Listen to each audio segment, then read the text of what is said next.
આ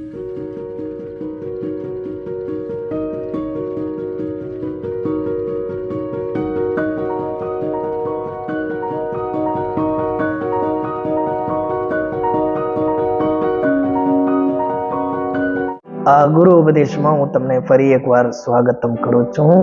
ઈશ્વરની ઈચ્છા જાણવા માટે આજે સામાન્ય માનવ દુનિયામાં, સામાન્ય મનુષ્યોના જીવનમાં તેઓ વિશે ઈશ્વરની ઈચ્છા શું છે તે જાણીશું. તિમોથીને પહેલો પત્ર અધ્યાય 2 વચન 1 થી 3 સુધીની વચનમાં હવે સૌથી પ્રથમ હું એવો બોધ કરું છું કે સર્વ માણસોને માટે વિનંતી, પ્રાર્થના, આજીજી તથા આભાર સ્તુતિ કરવામાં આવે, રાજાઓને માટે તેમજ સર્વ અધિકારીઓને માટે પણ, જેથી આપણે પૂરા ભક્તિભાવથી તથા ગંભીરપણે શાંત તથા સ્વસ્થ રીતે જીવન ગુજારીએ, કેમ કે ઈશ્વર આપણા તારનારની નજરમાં એ સારું તથા પ્રિય છે. ખાસ કરીને વચન 4 પૌલ લખે છે, સગળા માણસો તારણ પામે ને તેમને સત્યનું સંપૂર્ણ જ્ઞાન પ્રાપ્ત થાય એવી તેની ઈચ્છા છે. સર્વ માણસો તારણ પામવું જોઈએ અને સર્વ માણસો ઈશ્વરના સંપૂર્ણ જ્ઞાન, સત્યનું સંપૂર્ણ જ્ઞાન પ્રાપ્ત કરવા ઈશ્વર ઈચ્છે છે. આ દુનિયામાં રહેનાર સર્વ માણસો તારણ પામવાનું અને તેઓ ઈશ્વર જે સત્ય પ્રગટ કર્યું છે તે વિશેની સંપૂર્ણ જ્ઞાન પ્રાપ્ત કરવાનું, એ છે સામાન્ય માણસો વિશે ઈશ્વરની ઈચ્છા છે. તે લોકો ઈશ્વરની ઈચ્છા કરે યા ના કરે, પણ આ દુનિયામાં માણસોને ઈશ્વર શા માટે પાલન પોષણ કરે છે અને તેઓના જીવનમાં ઈશ્વર શા માટે હજુ અમુક વર્ષોને વધારી આપે છે કે તેઓને ઈશ્વર બચાવે છે અને રક્ષણ કરે છે. આ સંસારમાં જીવવા માટે યોગ્ય જરૂરિયાતોને તેઓને પૂરા પાડે છે.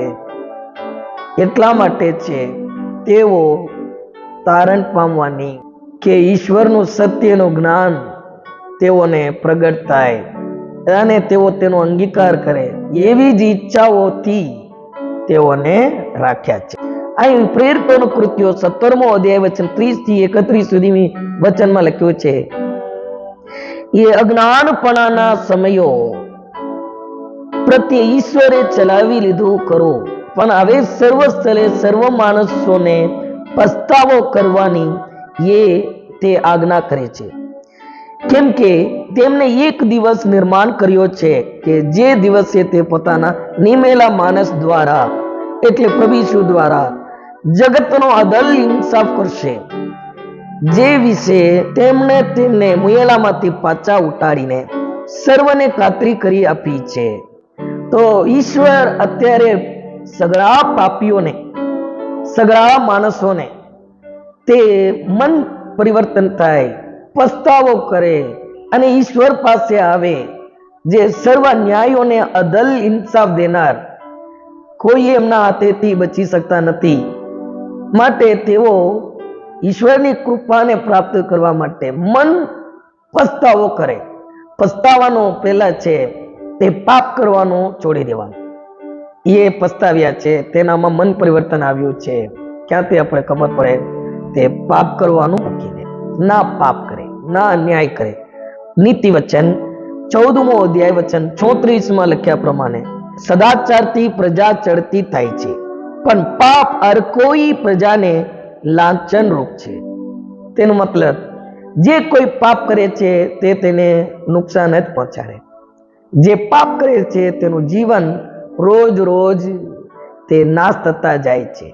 દેવના કામ તો ખુલ્લા છે, એટલે વિચાર, અપવિત્રતા, લંપટપણું, મૂર્તિપૂજા, જાદુ, વેરભાવ, કજિયા, કંકાસ, ઈર્ષા, ક્રોધ, કટપટ, કુસમ, પક્ષાપક્ષી, અદેખાઈ, ચાકટાઈ, વિલાસ તથા એવોના જેવા કામ, જેમ પહેલા મેં તમને ચેતાવ્યા હતા તેમ તેઓ વિશે હમણાં પણ ચેતાવું છું કે જેઓ એવા કામ કરે છે તેઓ ઈશ્વરના રાજ્યનો વારસો પામશે નહીં.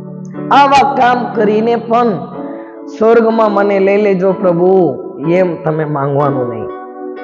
આપણે એવી રીતે માંગી શકતા નથી. આવા કામ કરીને પણ દેવના રાજ્યમાં આવીશું. તો પેલા થઈ ગયું છે, તે માટે શું કરીએ? પસ્તાવાનું. પસ્તાવો. તો મેં પસ્તાવ્યા છો, શું કરવાનું? છોડી દેવાનું. હવે પછી કરવાનું નહીં. જે માર્ક લખેલી સુવાર્તા 7મો અધ્યાય 20 થી 23 સુધીની વચનમાં પ્રભુ ઈસુએ કહ્યા, વળી તેમને કહ્યું, માણસમાંથી જે નીકળે છે તે જ માણસને વટાડે છે. કેમ કે અંદરથી એટલે માણસોની હૃદયમાંથી બુંડા વિચારો નીકળે છે. એટલે છીણાળા, ચોરીઓ, હત્યાઓ, વ્યભિચારો, લોભ, દુષ્ટતા, કપટ, કામાનુતરપણું, અદેખાઈ, નિંદા, અભિમાન, મૂર્ખપણું, દુષ્ટતા, કપટ, કામાનુતરપણું, મૂર્ખપણું, એ બધા બુંડાવાના અંદરથી નીકળે છે ને માણસને વટાડે છે. પેલા હૃદયથી નીકળે છે, તે કરવા ઈચ્છે છે, પણ ઈચ્છા મનમાં થાય, હૃદયમાં થાય. તે મનમાં હૃદયમાં આવા ઈચ્છા રાખીને રોજ રોજ એવા કામોને કરે છે, તે માણસને વટાડે છે. તેથી તે ઈશ્વરના રાજ્યથી દૂર જાય છે. ઈશ્વર દેવને તે શોધે તો પણ તે જડતા નથી. તેના માટે દેવ તેના જીવનમાં બહુ દૂર છે. દેવ તેનાથી દૂર નથી ગયા, પણ તે પોતે કરેલા કામથી દેવથી બહુ દૂર જઈ ગયા છે. જે પાપ કરે છે તે દરેક નિયમ ભંગ પણ કરે છે, અને પાપ એ જ નિયમ ભંગ છે. તે પાપનું હરણ કરવાને પ્રગટ થયા, એટલે પ્રભુ ઈસુ. એ તમે જાણો છો, અને તેનામાં પાપ નથી. જે કોઈ તેમનામાં રહે છે તે પાપ કરતો નથી. જે કોઈ પાપ કરે છે તેણે તેમને જોયા નથી અને તેમને ઓળખતો પણ નથી. ઈશુને તે ઓળખતા હોય, હવે પાપ કરશે નહીં. જે ઈશ્વરને ઓળખે છે, ઈશ્વરને જાણે છે, ઈશુને જાણે છે, તે પાપ કરતા નથી. માટે પસ્તાવો કરવાનો, તો પાપ કરવાનું છોડી દેવાનું. તો મેં પસ્તાવું છું, તો શું કરવાનું? પસ્તાવનાર તમે જ્યાં છો ત્યાં જ ઊભી રહી જવાનું નહીં. દેવના પાસે આવો, દેવના નજીકમાં આવો. અહીં લખ્યું છે, માતીની લખેલી સુવાર્તા 55મો અધ્યાય વચન 7 થી 9 સુધીની વચન. દુષ્ટ માણસ પોતાનો માર્ગ છોડે ને અધર્મી માણસ પોતાના વિચારો તજી દે, અને યહોવા પાસે તે પાછો આવે તો તે તેના પર કૃપા કરશે અને આપણા ઈશ્વરની પાસે આવે, કેમ કે તે સંપૂર્ણ ક્ષમા કરશે. કેમ કે મારા વિચારો તે તમારા વિચારો નથી, તેમ તમારા માર્ગો. તેમની પાસે આવી જાઓ, તે સંપૂર્ણ ક્ષમા કરનાર દેવ છે, તમને નકાર કરશે નહીં. પ્રભુ ઈસુના પાસે આવશો તો ઈસુ તમને નકાર કરશે નહીં. યોહાન 6 અધ્યાય 35મી વચનમાં લખ્યું છે, ઈસુએ તેઓને કહ્યું, જીવનની રોટી હું છું. જે મારી પાસે આવે છે તેને ભૂખ નહીં જ લાગશે. જે મારા પર વિશ્વાસ કરે છે તેને કદી તરસ જ નહીં લાગશે. યોહાન 8મો અધ્યાય વચન 12માં લખ્યું છે, ઈસુએ તેઓને કહ્યું કે જગતનો અજવાળો હું છું. જે મારી પાછળ આવે છે તે અંધકારમાં નહીં ચાલશે, પણ જીવનનું અજવાળું પામશે. અજવાળામાં આવો, ઈશ્વર તમારા દુઃખોને દૂર કરશે, આનંદથી તમારા જીવનને ભરી દેશે. અજવાળામાં આવો. તમે અજવાળાથી નાસવાનું નહીં. પાપી જીવન જે પાપ કરવા ઈચ્છે છે તે ઈશ્વરના સમ્મુખથી નાસી જાય છે, પણ જે પસ્તાવો કરે છે તે ઈશ્વર પાસે આવે છે, પ્રભુ ઈસુ મને માફ કરો. બીજો કારણ છે, બધા માનવો તારણ પામવા જોઈએ.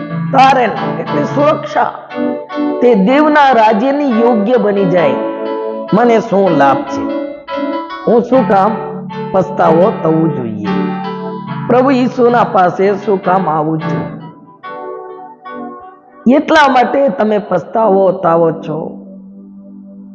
આ કારણથી જ તમે ઈશ્વરના પાસે આવો છો કે તમને તારણ મળે છે, તમે દેવના રાજ્ય માટેનો વારસદાર બની જાઓ છો, તમને મોક્ષ મળે છે, તમને મુક્તિ મળે છે, તમને અનંત જીવન મળે છે.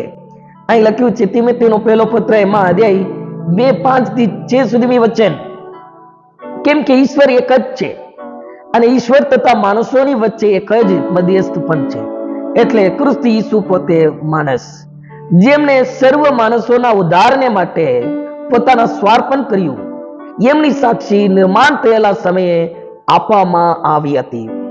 તમને દેવના રાજ્યની યોગ્ય વારસદાર બનાવે છે. તેથી ઈસુના કૃપાથી, તેમના અનુગ્રહથી તમને પિતાના હજુરમાં દેવના રાજ્યમાં જવાની તમને કૃપા મળે છે. હું સ્વર્ગ રાજ્યમાં જવા માટે મને કેવી રીતે હક મળે, તે પ્રશ્નોનો જવાબ અહીં છે. માથીની લખેલી સુવાર્તા 24મો અધ્યાય 14મી વચન, સર્વ પ્રજાઓને સાક્ષીરૂપ થવા માટે રાજ્યની આ સુવાર્તા આખા જગતમાં પ્રગટ કરશે, ત્યારે જ અંત આવશે. સર્વ જગતના માટે એ સ્વાર્થા આપવામાં આવ્યું છે. દરેક માણસો દેવના રાજ્યમાં જવા માટે કૃપા તેઓને મળે છે. પ્રકટીકરણ 5મો અધ્યાય વચન 9-10 સુધીની વચનમાં લખ્યું છે, તેઓ નવું કીર્તન ગાતા કહે છે, તમે ઓળિયું લેવાને તથા તેની મુદ્રા તોડવાને યોગ્ય છો, કેમ કે તમને મારી નાખવામાં આવ્યા હતા ને તમે તમારા રક્તથી ઈશ્વરને માટે સર્વ કુલોના, ભાષાના, પ્રજાના તથા દેશોમાંના લોકોને વેચાતા લીધા છે, અને અમારા ઈશ્વરને માટે તેમને રાજ્ય તથા યાજકો કર્યા છે, અને તેઓ પૃથ્વી પર રાજ કરશે. દેવના રાજ્યમાં આવે છે સગળા દેશથી, સગળા કુલના લોકો, સગળા ભાષા બોલનાર લોકો દેવના રાજ્યમાં આવે છે, આકાશના રાજ્યના વારસદાર બને છે. માટે જ ઈશ્વર ઈચ્છા કરે છે આ દુનિયામાં સામાન્ય લોકોના વિશે ઈશ્વરની ઈચ્છા એ છે. પછી દેવના વચન વિશેની જ્ઞાન પ્રાપ્ત કરવું જરૂરી છે. તેઓ દેવના વચનની સત્યનું જ્ઞાન, સંપૂર્ણ જ્ઞાન તેઓને પ્રગટ થવું જોઈએ, એ પ્રભુની ઈચ્છા છે. આપણે વિશ્વાસીઓ બાઇબલ વાંચીએ છીએ, તેથી દેવમાં આનંદ કરીએ છીએ. પ્રભુ આવા વચનો મારા માટે લખી આપ્યા, કેવા અદ્ભુત વચનો લખ્યા છે. શરૂઆતમાં આપણને કઈ સમજાતું નથી, પણ ધીરે ધીરે જ્યારે સમજણ આવે છે ત્યારે આપણા હૃદય એટલા આનંદથી તે ભરાઈ જાય છે કે દેવના વચન કેવો અદ્ભુત વચન છે. આમાં લખેલા સત્યો વચનો છે તે કેવા મહાન પ્રકટીકરણોને અંદર રાખ્યા છે, તે જોઈને આપણા હૃદય ઉલ્લાસથી આનંદ કરે છે. એવા જ આનંદ, એવા જ ખુશી દરેક માણસોને ઈશ્વર આપવા માંગે છે. અહીં યશાયા પ્રબોધક પુસ્તક 42મો અધ્યાય વચન 4માં લખ્યું છે, તે પૃથ્વી પર ધર્મ સ્થાપિત કરશે, ત્યાં સુધી તે મંદ થનાર નથી ને ના ઉમેર થશે નહીં, અને ટાપુઓ તેના બોધની વાટ જોશે. ટાપુઓ તેમના બોધની વાટમાં રહેશે. એટલે સર્વ દેશ, સર્વ સ્થળના, સર્વ ભાષાના માટે દેવનું વચન ઈશ્વર આપ્યા છે. અત્યારે આપણા માતૃભાષામાં, એટલે જે કઈ આપણાથી વાંચી શકાય, જે કઈ ભાષામાં આપણાથી લખી શકાય, એવા ભાષામાં આપણને ઈશ્વરનું વચન ભાષાંતર કરીને આપવામાં આવ્યું છે. એનું કે લાંબી તમને ચરિત્રો તમને જોવા મળે છે. ઘણા લોકો એમાં શ્રમ કરીને ઈશ્વરનું અદ્ભુત કામ છે. એવા ઉપદેશો, એવા ઈશ્વરના સેવકો મહેનત કરીને આપણા પાસે આવા ભાષાંતર થયેલા બાઇબલોને પહોંચાડ્યા છે. માટે તમે ઈશ્વરનું સંપૂર્ણ જ્ઞાન તમને પ્રગટ થાય માટે 119 વચન 165માં લખ્યું છે, તમારા નિયમ પર પ્રેમ રાખનારને બહુ શાંતિ મળે છે, તેઓને ઠોકર ખાવાનું કઈ કારણ નથી. ઈશ્વરના નિયમ પર પ્રેમ રાખનારને ઘણું શાંતિ છે. તમે દેવના વચન વાંચો અને ચર્ચમાં જાઓ, જેઓ તમારા માટે દેવના વચન પ્રચાર કરવા માટે જે સેવકો, જે સેવા પ્રભુએ આપ્યા, તેમાં ભાગ લો. કઈ રીતે? તમે ત્યાં જઈને ઈશ્વરનું વચન સાંભળો, તેથી તમારા જીવનમાં શાંતિ આવે છે. સામાન્ય દરેક માણસો, જેમ વિશ્વાસીઓ ઈશ્વરના વચન સાંભળ્યાથી તેઓને શાંતિ મળે છે, તેમ તેઓને પણ શાંતિ મળવું જોઈએ. દરેક માણસોને એવી જ શાંતિ ઈશ્વર આપવા માંગે છે. યશાયા પ્રબોધક પુસ્તક 42મો અધ્યાય વચન 21. યહોવા પોતાના દૃઢ હેતુને લીધે નિયમશાસ્ત્રોનું મહાત્મ્ય વધારવા તથા તેને માનવંત કરવા રાજી થયા છે. ઈશ્વર પોતાના પવિત્ર શાસ્ત્રને, દેવના વચનને એવી રીતે મહાત્મ્ય વધાર્યું છે, માનવંત કરવા તે રાજી થયા છે. એમની ઈચ્છા છે તમે દેવના વચન પર પ્રેમ કરો, દેવના વચનને વાંચો, દેવના વચન વિશે સાંભળો, તો ઈશ્વર દેવના વચનને જે માન આપે છે તેને આશીર્વાદિત કરે છે, તેને ઈશ્વર ઉપયોગ કરે છે. તેથી તે તેનું મહાત્મ્ય વધારે છે, તે માનવંત કરાવે છે. માટે ઈશ્વરના વચન પર તમે હેતુ રાખો, ઈશ્વરની વચનની હેત રાખો અને ઈશ્વરના વચનને પ્રેમ કરો. સામાન્ય માણસો, ભલે તમે આ વચનને નવા, કોઈ તમે આજ સુધી ચર્ચમાં ગયા ન હોય, નવા છો, તો પણ બાઇબલ છે, બાઇબલ છે, તમને મળી જાય. તમારા આજુબાજુમાં રહેનાર કોઈ સેવકને મળો, ના હોય કઈ ચર્ચમાં જાઓ, રવિવાર સન્ડે સર્વિસ અટેન્ડ કરો, ત્યાં તમને બાઇબલ મળશે કે તમે લઈને વાંચો, તો ઈશ્વર તમારા ઉપર પ્રેમ કરે છે. લૂક લખેલી વાર્તા 16મો અધ્યાય 17મી વચનમાં લખ્યું છે, શાસ્ત્રની એક પણ માત્રા રદ થાય તે કરતા આકાશ તથા પૃથ્વીને જતું રહેવું સહેલું છે. ઈશ્વરના વચનમાં એક માત્ર પણ બદલશે નહીં. ઈશ્વર એવી રીતે પોતાના વચનની મહાત્મ્ય અને માનવંત વધાર્યું છે. દેવના વચનમાં એક માત્ર પણ તે ના જાય, આકાશ તથા પૃથ્વી જતા રહે, પણ ઈશ્વરનું વચન કદી બદલશે નહીં. માટે સામાન્ય લોકો વિશે ઈશ્વર એવી ઈચ્છા કરે છે. માટે વિશ્વાસીઓ શું કરવાનું? અત્યારે હું તમને જે કહું છું તેનું વચનની નોંધ નથી કહેતો, પણ સીધા હું તમને કહું છું, એપ્લિકેશન. ઈશ્વરના લીધે તે સામાન્ય લોકોને તમે પ્રેમ કરો, ભલે તેઓ ભલા હોય કે ખરાબ હોય કે ગમે તેવા હોય, તમે તેઓને પ્રેમ કરો અને તેઓને સ્વાર્થતા પ્રગટ કરો. તેઓને પ્રભુ ઈસુના પ્રેમ વિશે અને પ્રભુ ઈસુ પર કેવી રીતે વિશ્વાસ કરવાનો અને પ્રભુ ઈસુને વિશ્વાસ કરવાથી તેઓના જીવનમાં શું મળે છે તે વિશે તેઓને તમે સમજાવવાનું. અને ત્રીજી બાબત છે, તેઓ પસ્તાવો કરે અને પ્રભુના પાસે આવે ત્યાર સુધી ધીરજથી તેઓની વાટમાં પ્રાર્થના સહિત રહેવાનું.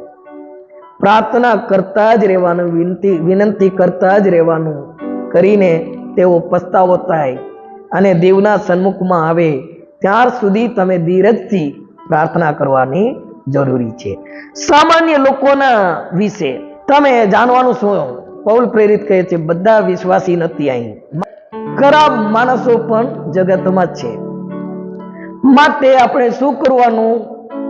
ખરાબ માણસો તેઓના ખરાબ કામોથી, જેઓ ધર્મીજન, જેઓ ન્યાયી છે, જેઓ બેગુના લોક છે, તેઓને બચાવે ઈશ્વર માટે પ્રાર્થના કરો. સામાન્ય દુનિયામાં એમ નથી એક જ દિવસમાં બધા પાપોથી પસ્તાવતા છે, એમ નહીં રાખવાનું. પછી સામાન્ય દુનિયામાં, સામાન્ય માનવોમાં સારા લોકો પણ છે, ખરાબ લોકો પણ છે. ખરાબ લોકોમાં બહુ ખરાબ લોકો પણ છે. તેઓ એકબીજાના વિરુદ્ધ અન્યાય કરે છે, એકબીજાને નુકસાન પહોંચાડે છે, એકબીજાના વિરુદ્ધ પાપ કરે છે. તેથી ઘણા દુઃખમાં, વેદનામાં પડેલા છે. પ્રેરિતોના કૃત્યો 17મો અધ્યાય વચન 27માં લખ્યા પ્રમાણે પ્રેરિતોનો કૃત્યો 17મો અધ્યાય વચન 27 લખ્યા પ્રમાણે ઈશ્વરને શોધે કે કદાચ તેઓ તેને માટે ફંફોસીને તેને પામે, પરંતુ તે આપણામાં કોઈથી વેગળો નથી. ઈશુ આપણાથી વેગળો નથી, કોઈથી વેગળો નથી, પાસે છે. દેવ કોઈથી વેગળો નથી, તે પાસે છે. માટે દેવના સન્મુખમાં તેઓ આવે માટે પ્રાર્થના કરો. ઈશ્વરની ઈચ્છા સામાન્ય લોકોના વિશે એ છે. તેને જાણવાથી તમને ઈશ્વર એ પ્રમાણે તમને ઉપયોગ કરે. એ પ્રભુ ઈસુ તમને આશીર્વાદિત કરે. ચાલો પ્રાર્થના કરીએ. પવિત્ર પિતા, સામાન્ય માણસો વિશે તમે એવી રીતે ઈચ્છા કર્યા છો. તમારા ઈચ્છા પ્રમાણે અમે તમને પ્રાર્થના વિનંતી કરીએ છીએ. પ્રભુજી, સામાન્ય માણસો જેમ અમારા પરિવારમાં અમુક લોકો રહે છે. સામાન્ય દુનિયામાં અમારા સગા સંબંધનાઓ ઘણા રહે છે. સામાન્ય દુનિયામાં ઘણા ભાઈઓ બહેનો રહે છે. પ્રભુજી, સામાન્ય લોકોના વિશે જે આકાશ તથા પૃથ્વીનું સર્જનહાર દેવ, તમે શું ઈચ્છા રાખો છો તે વિશે જાણવા સમજવા તમે કૃપા કર્યું છે, માટે આભાર. પ્રભુ, તમારી ઈચ્છા પ્રમાણે પ્રાર્થના કરવા માટે અમને યાદ દેવડાવો. તેઓ પસ્તાવો કરે, પાપ કરવાનું છોડી દે, તમારા પાસે આવશે અને તેઓ તારણ પામે, દેવના રાજ્યનો વારસદાર બની જાય અને ઈશ્વર તારા વચન અને તારા બોધ અને તારા સત્યનું સંપૂર્ણ જ્ઞાન તેઓને પ્રગટ થાય. માટે તેઓ તમારા નજીકમાં આવે માટે તેઓના માટે વિનંતી કરીએ છીએ. આ પ્રાર્થના વિનંતી પ્રભુ ઈસુના નામમાં અંગીકાર કરો. પવિત્ર પિતાજી, આમેન. God bless you. પ્રભુ ઈસુ તમને આશીર્વાદિત કરે. God bless you.